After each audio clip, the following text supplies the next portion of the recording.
Abra sua Bíblia comigo aí, 2 Reis, capítulo 5. Vou ser muito objetivo, a gente já passou um pouquinho do tempo aqui, mas deixa eu fazer um desafio para vocês hoje à noite, baseado aí nesse testemunho até. 2 Reis, capítulo 5, versículo 3 diz assim.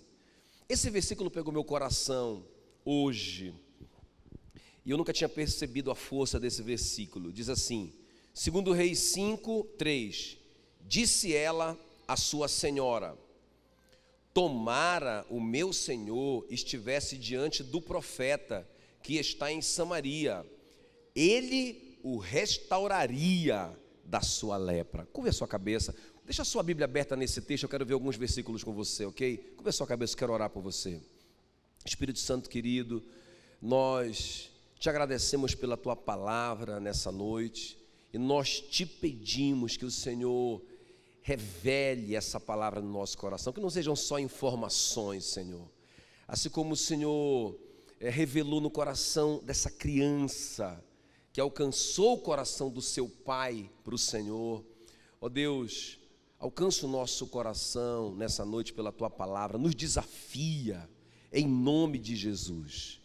Nós clamamos que o Senhor nos esconda, para que Satanás não roube nenhuma dessas sementes, em nome de Jesus, amém. Então, eu estava meditando hoje nessa história do Naamã, e aí eu estava lendo isso aqui, o que essa moça, essa menina fala, né? Ela fala, tomara o meu senhor, que é o Naamã, estivesse diante do profeta que está em Samaria, que é o Eliseu, ele restauraria a sua lepra. A fé dessa menina, né? A certeza dessa menina. Eu coloquei um tema assim, como alcançar os nossos Naamãs. Irmãos, deixa eu falar isso aqui para vocês. Essa aqui é uma das conversões mais poderosas da Bíblia. Por que eu digo que é uma das conversões mais poderosas? Não sei se vocês perceberam que o Naamã converteu depois da cura dele. Ele converteu mesmo, né? Ele chega ali com o Eliseu depois, ali no capítulo 5, versículo 17, ele diz assim, olha, Eliseu, eu queria te recompensar de alguma maneira. O Eliseu disse, não, eu não quero o seu dinheiro. Ele disse, então deixa eu pegar pelo menos um pouco de terra de Israel, não é? Porque eu vou adorar em cima dessa terra. E eu só vou adorar, ele diz assim, olha, porque nunca mais oferecerá este teu servo holocausto nem sacrifício a outro Deus, senão o Senhor. Isso foi uma conversão. Foi uma conversão muito poderosa, tão poderosa que ele ainda explica assim, no versículo 18, ele fala assim, e tem mais uma coisa, profeta Eliseu, tem mais uma coisa, eu quero te explicar isso. Quando o meu rei entra no templo do Rimon para adorá-lo, ele é muito velho, e pode ser que eu precise me curvar um pouco para ajudar o meu Senhor, mas isso não tem nada a ver comigo, não é? Eu posso ir. O profeta Eliseu abençoa ele, vá em paz. Ele está preocupado. Houve uma conversão genuína no coração desse homem, não é? Então por isso que eu digo que é uma das conversões mais importantes da Bíblia. Claro, irmãos, claro que o Eliseu aqui é muito importante. Não quero tirar o mérito do profeta Eliseu, não é? Ele foi muito chave aqui nessa conversão. Mas irmãos, para mim, a minha interpretação é que quem é a grande heroína dessa história é essa menina. Essa mocinha aqui, que tem uma fé tão livre de preconceito, uma fé, como a gente falou ontem à noite, né, domingo à noite, uma fé tão madura que essa menina tem, que ela diz assim mesmo, olha, se o meu senhor Naamã, não é? Se o meu senhor Naamã estivesse diante do profeta Eliseu, que está lá em Samaria, ele o restauraria da lepra. Entende? A fé. Por que eu digo que é uma fé livre de preconceito? Gente, deixa eu te falar uma coisa aqui. É essa fé que vai alcançar os nossos Naamãs. Presta bem atenção no que eu vou te falar. Essa fé que a gente falou ontem à noite, né, que fala lá em Hebreus 5,13, fala assim, olha, aquele que se alimenta de leite, o apóstolo Paulo dizendo, é inexperiente na palavra da justiça porque é criança. Não é? Quem que o apóstolo Paulo está chamando de criança? Ele está chamando de criança aqueles que não entendem a palavra da justiça. Aqueles que estão achando que a sua justiça depende deles mesmos. Depende das suas obras, como a gente explicou ontem. Não é? Irmãos, Jesus se fez pecado para que nós nos tornássemos justiça. Como que Jesus se tornou pecado? Cometendo pecado? Não, não é. Deus colocou o nosso pecado nele, para que nós fôssemos feitos justiça. Como que nós nos tornamos justos? Fazendo justiça? Praticando justiça? Não, Jesus colocou a justiça de Cristo em nós, não é? Aqui está me entendendo? Então, irmãos, a fé dessa menina, isso eu quero te mostrar aqui. A fé dessa menina não está baseada assim, ó, na justiça do Naamã, porque se fosse assim, ela faria como muitos de nós fazemos. Eu não vou nem apresentar o Naamã para o profeta Eliseu, porque esse cara está todo enrolado, todo em pecado, não é? Então ele não merece ser curado. Gente, deixa eu te falar uma coisa aqui. Naamã foi curado antes de converter. Estou quebrando o paradigma na sua cabeça? Estou quebrando algum preconceito farisaico dentro de você? Irmãos, o fato é que esse cara recebeu uma bênção antes de ser crente, pastor. É verdade. Entende? E a fé dessa menina é livre disso. Ela diz assim mesmo: se ele for lá diante do profeta, não importa quem ele é, ele vai receber a bênção. Quem está me entendendo? Porque não depende da minha justiça, depende da justiça de Cristo, graças a Deus. Amém, queridos? Acreditar que é a minha justiça, o apóstolo Paulo chama isso de criancice. Não vai receber, Gálatas 4:1. A criança, não recebe a herança, ela não recebe a bênção, porque ela está ali protegida pelos tutores dela. No tempo certo o pai vai determinar. Agora sim, ela é adulta, ela pode receber, mas enquanto ela for criança, ela não recebe. E essa menina, apesar de ser criança, é adulta na fé dela. Quem está me entendendo? Então, bem rapidão, vamos ver comigo aqui, bem na prática, como colocar isso em prática. Como que a minha fé tem que ser uma fé livre desse preconceito? Como que eu vou alcançar os meus Naamãs que estão perdidos, que não merecem nada, né? Como que eu vou alcançar o coração deles, né? Então, vamos ver aqui, irmãos. Olha só o que essa menina venceu. Vamos ver 3 coisas que ela venceu aqui. Ela venceu, e a gente tem que vencer também, né? Pessoas divergentes. Primeira coisa aqui, então. Então, olha o que diz aqui o versículo 1. Fala que o Naamã era um grande homem diante do rei. Ele era um herói da guerra. Agora preste bem atenção aqui, olha para mim. Irmãos, olha aqui uma coisa importante. O Naamã era um herói. Preste atenção, ele era um herói. Se ele era um herói de guerra pela Síria, significa que ele derrotou Israel. A Síria era inimiga de Israel, não é? Então, irmãos, esse cara é inimigo do povo de Deus. Tem alguém me entendendo aqui? Esse cara é herói no país dele porque ele derrotou o nosso país, não é? Então o cara, ele é amado pelo rei dele porque ele detona com Israel. E esse homem é inimigo, ele não concorda com as coisas que Israel pensa. Vamos colocar Israel como uma igreja? Não é? Então Naamã é inimigo. Sabe aquelas pessoas, vou falar baixinho aqui para ninguém ouvir. Sabe aquelas pessoas que têm pensamentos espíritas, não é? Que não concorda com você. É engraçado que o Naamã falou assim, ó. O Naamã falou assim, quando o Eliseu falou assim, olha, você tem que tomar 7 banhos no Jordão. Ele disse, na minha terra tem rios melhores, o Abana e o Farfar, não é? Então, eu posso tomar banho num desses rios e ficar limpo. Eu não vou tomar banho nesse rio Jordão. Não concordo com essa doutrina de vocês. Quem está me entendendo? Irmãos, é esse cara que essa menina prega o evangelho. É esse cara que não concorda com ela, não é? Que é inimigo da fé que ela tem, que é inimigo do Deus dela, que é inimigo do povo dela, que ela prega o evangelho. Entende? Irmãos, eu penso que a gente tem perdido muita gente que não concorda com a gente. Eu penso que a gente tem perdido muitos corações porque a gente começa, sem perceber, lutar com as pessoas, querer convencer as pessoas da nossa fé, não é? E não amar essas pessoas e dar o testemunho. Sabe, eu acho tão lindo porque ela fala, Ela não está pensando assim, ele vai se converter se ele for lá. A gente pensa primeiro isso. O que ela pensa? Se ele for lá, Deus vai abençoar ele. Apesar dele ser inimigo, Deus vai abençoar, tem certeza. Deus vai abençoar ele. Quem está me entendendo? Gente, esse que tem que ser o nosso coração. Não é? Aquelas pessoas que são divergentes, a gente tem que ter essa fé livre, essa fé madura, não é? De que não é a justiça dessa pessoa que vai fazer ela merecer, mas a gente tem que amar essa pessoa e acreditar que Deus vai abençoá-la apesar dela, não é? Então ele é inimigo, essas pessoas que são divergentes. Quer ver um exemplo disso? O Saulo, não é? Porque quando Deus fala com Ananias, ele fala assim: Ananias, eu quero que você vá lá e pregue para esse cara. Eu quero que você pregue para o Saulo. Olha a resposta do Ananias: Senhor, Atos 9:13, Senhor, de muitos tenho ouvido a respeito desse homem, quantos males tem feito aos teus santos em Jerusalém. Só tenho certeza que é para pregar para esse cara. Esse cara só faz maldade para a igreja. Eu quero que pregue para ele.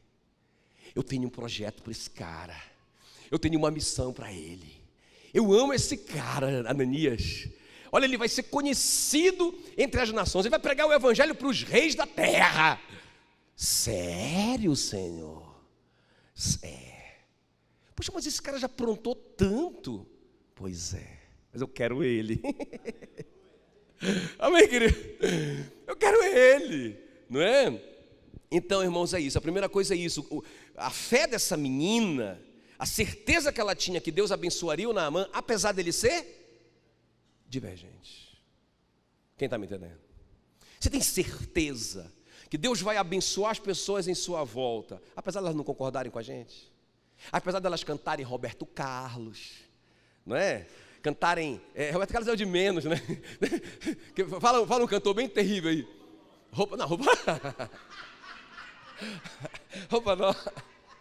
é bonzinho. Irmãos, deixa eu falar uma coisa aqui, vamos falar na nossa linguagem, não é? Apesar do bagaço de vida que elas estão vivendo, não é? Irmãos, Deus quer que a gente pregue para elas, amém, queridos? Não é? Então, pessoas inimigas. Outra coisa que essa menina vence, a gente tem que vencer também, além de pessoas divergentes, pessoas em pecado. Diga comigo, pessoas em pecado. A Bíblia diz assim, olha, que ele era, capítulo 1 ainda, que ele era um herói de guerra, amado pelo seu rei, mas no finalzinho do versículo 1, fala assim, mas leproso. Mas, o que ele era? Leproso. O que aquela lepra tem a ver com pecado? Interessante como que a Bíblia relaciona a lepra com pecado, né? Porque naquela época a medicina não conhecia cura para a lepra, tanto quanto a religião não tinha uma solução para o pecado, não é? O que a medicina fazia naquela época com o leproso? Punia ele, bania ele, condenava ele. O que a religião fazia com o pecador?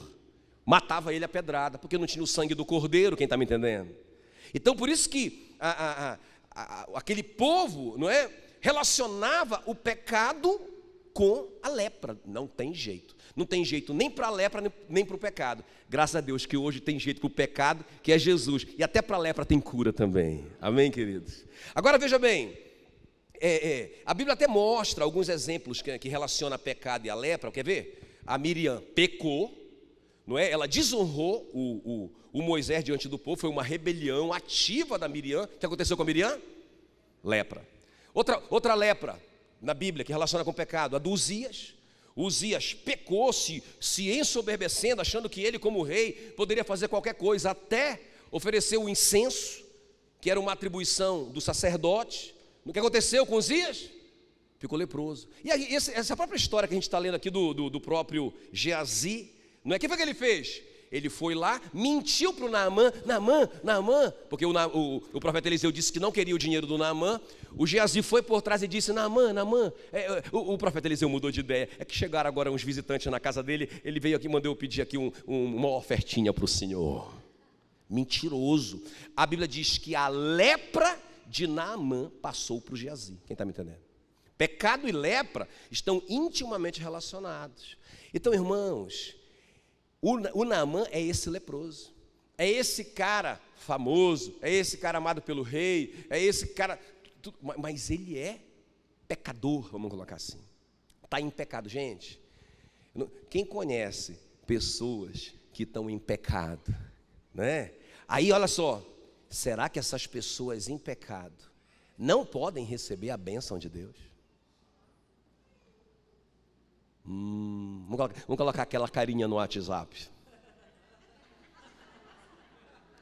Irmãos, a Bíblia está dizendo que pode, porque o Naamã era leproso, e antes dele se tornar um religioso, ele recebeu a cura. Amém, queridos? Então, deixa eu te falar uma coisa aqui, irmãos. Então a gente não tem que ter esse preconceito, não é? Deus quer abençoar a todos. Ele quer abençoar a todos. Agora, só vai salvar quem crê, não é? Entende o que eu estou falando? Mas ele quer, sabe, a gente parece aqueles fariseus. A gente, eu estou falando assim, né? A minoria de nós, 1% de nós. Mas assim, ó, a gente parece aquele fariseu que quando eles viram o cego, olha aqui, ó, eles viram o cego ali na roça, pedindo esmola, o cara quebrado, passando necessidade. Aí os discípulos, olha lá, os discípulos: Senhor, quem pecou? Foi ele ou foi os pais dele? Olha como que é a cabeça do fariseu. Isso, irmãos, foi uma palavra dada pelos discípulos de Jesus. Pensa bem, os caras já estão contaminados, não é? Os caras estão pensando como os fariseus pensam. Por que ele está passando por essa situação? Não é? Isso deve ser um castigo para ele. O que foi que ele fez? Ou quem foi que pecou? Para ele estar assim. Jesus diz: não, nem ele, nem os pais dele. Isso aconteceu para que se manifestasse a glória de Deus. Então, irmãos, às vezes nós estamos perdendo oportunidade de levar uma bênção na vida de um cara que está em pecado. Porque, irmãos, vou te falar uma coisa: quando ele experimentar às vezes uma resposta dessa na vida dele, seja em qualquer área da vida dele, irmãos, isso vai deixar o cara tão quebrantado, tão em crise, que ele vai fazer igual o Naamã e vai adorar o Deus de Israel. Mas como a gente se enche de preconceito, a gente está perdendo muitas vidas. E para terminar aqui, então pessoas que divergem do nosso ponto de vista, pessoas que estão em pecado. Quer ver uma coisa importante aqui? Ó, presta atenção. O filho pródigo voltou fedendo a porco. Gente, isso para o judeu era um pecado terrível, terrível. E o cara volta com cheiro de porco e ele é recebido e abençoado pelo pai. Quem está me entendendo? Irmãos, onde abundou o pecado, superabundou a graça de Deus. Sei que essa palavra da graça é uma palavra tão difícil, né? Porque a gente quer fazer por merecer. E o que Deus espera é que a gente creia que Jesus já fez. Amém, querido? Muito bem, então, só para terminar, não só pessoas que divergem, não só pessoas em pecado, mas pessoas que nos magoaram. Olha só, gente, interessante quando o versículo 2 aí fala que saíram tropas da Síria e da terra de Israel e levaram cativa uma menina que ficou a serviço da mulher de Naamã. Gente, presta bem atenção, essa menina, ela foi raptada. Não, bora pensar nessa menina. Olha aqui para mim, pense nessa menina. Estava lá com a família dela, feliz. Ela tinha um irmãozinho que ela brincava com o irmãozinho dela, brincava de boneca com o irmãozinho dela, bebezinho. Aí, uma coisa mais linda, não é? Tem uma guerra e os sírios arrancam essa menina dos pais, arrancam essa menina da família dela, e leva essa menina para comer o pão que o diabo amassou, não é? Leva essa menina para ser uma escrava, apanhar, para viver como escrava sem direito nenhum. Gente, pensa, essa menina foi muito injustiçada. Ela tem tudo para ser magoada com essa família. Quem está me entendendo? Irmãos, e essa menina ferida, talvez até, talvez ela se magoou com essa família, com saudade da família dela, não é? Irmãos, ela prega o evangelho para quem magoou ela. Meu Deus, eu acho que isso é uma vingança, que o diabo fica endemoniado. Sabe, se o cara te prejudica e você fala assim, eu vou me vingar desse cara agora. E prega o amor de Deus para ele, moço. Não é? Entende? Irmãos, isso é poderoso no mundo espiritual. Por isso que eu digo que essa menina é uma heroína. Tudo começou nela. Tudo começou nela. Não é? Irmãos, a gente poderia só de invocado se vingar de todo mundo que magoou a gente, pregando o evangelho para essas pessoas. Não é? Todo mundo que raptou a gente, que arrancou a gente da nossa família, que prejudicou a gente poderia, não é, testemunhar esse evangelho da graça para essas pessoas. Um exemplo que eu acho tão tremendo é o do Paulo, não é? O Paulo e o carcereiro. Pensa, o cara é preso, esse carcereiro arrebenta com ele, deixa a costa dele toda arrebentada, não é? Prende o Paulo. Beleza, meia-noite Paulo está lá, louvando a Deus, cantando e tudo. Aí, meu irmão, Deus não resiste àquele louvor, aquele sacrifício de louvor. Deus veio com tanta força que ele acabou pisando meio sem jeito, um terremoto na prisão, né? Arrebentou a cela de todo mundo, não é? Todo mundo saiu, e quando o carcereiro viu todo mundo fora, não era a hora da vingança do Paulo? Não era a hora que o Paulo agora tu vai ver só. Turma, vamos aqui, vamos dar um samba. Fala samba aqui, lá para o Pará fala samba. Pega o cara, coloca no meio e todo mundo bate ao mesmo tempo, né? Então, vamos dar uma pisa nesse cara agora, por tudo que ele fez. Olha as marcas que a gente está aqui. Meu irmão, o cara de joelho ali, humilhado diante do Paulo. E aí o Paulo diz, não rapaz, fica tranquilo, está todo mundo aqui, ninguém vai sair. Ninguém vai te prejudicar não, olha aí ó. A gente poderia fugir, mas a gente vai ficar aqui, porque a gente não quer te prejudicar. O cara fica tão impactado com esse amor, que ele diz para o Paulo, o que eu preciso fazer para ser salvo? Eu quero esse poder também, não é, na minha vida. O Paulo diz, crê no Senhor Jesus, pregação do Evangelho, e será salvo tu e a tua casa. Tudo o que você precisa fazer é crer no Evangelho. Só isso que você precisa fazer. O que eu preciso fazer? Todo mundo é assim. O que eu preciso fazer? Creia que Jesus já pagou o preço. Creia na justiça da cruz. Só creia nisso e você está salvo. O cara, irmãos, é tão linda essa cena. O cara pega o Paulo e vai fazer curativo nos vergões que ele mesmo fez. É muito lindo isso. Aí, dá um banho no Paulo e tal, cara, me perdoa, rapaz, perdão. Paulo, não, tranquilo, tranquilo, está perdoado, não é? E aí o Paulo diz, rapaz, vamos aproveitar essa água toda aqui para batizar vocês, né? E aí, irmãos, todo mundo é batizado. Olha a vingança do apóstolo Paulo. Olha como que ele se vingou daquele carcereiro, irmãos, pregando o amor de Cristo para ele. Entende? Então é isso, irmãos. Sabe, a gente encontrar as pessoas, os Naamãs na rua, e a gente ter essa fé livre do preconceito, essa fé madura, não é? E apesar do cara ser divergente, apesar do cara estar em pecado, apesar do cara pode ter até me magoado, mas eu vou falar do amor de Deus. Agora, peraí, pastor, só isso. Irmãos, o processo, deixa eu terminar com isso aqui, presta atenção. Quem está comigo aqui? Agora, o processo é de Deus. Entende? Porque o que a gente quer fazer? A gente quer colocar o cara no processo, né? Para ser curado, para ser abençoado, para sair dessa roça aí, mano, para resolver teus problemas, tem que fazer isso, 3 pontos para ti. Irmãos, Deus não mandou fazer nada disso. Deus mandou, Deus curou o cara antes dele ser crente. Agora veja bem, ele vai entrar num processo aqui, e aí Deus vai colocar ele num processo, não é? Deus, qual é o processo? Deus manda o Eliseu manda o secretário dele falar com o Naamã. O Naamã disse, eu pensava que era o Eliseu que vinha aqui. Não, ele mandou o secretário, sou eu, não é? E ele mandou que o senhor fosse tomar banho, né? Sério? Não, calma, eu explico. 7 banhos no Jordão e tal, não é? E sabe, irmãos, o processo de Deus. Quem vai colocar o cara no processo é Deus.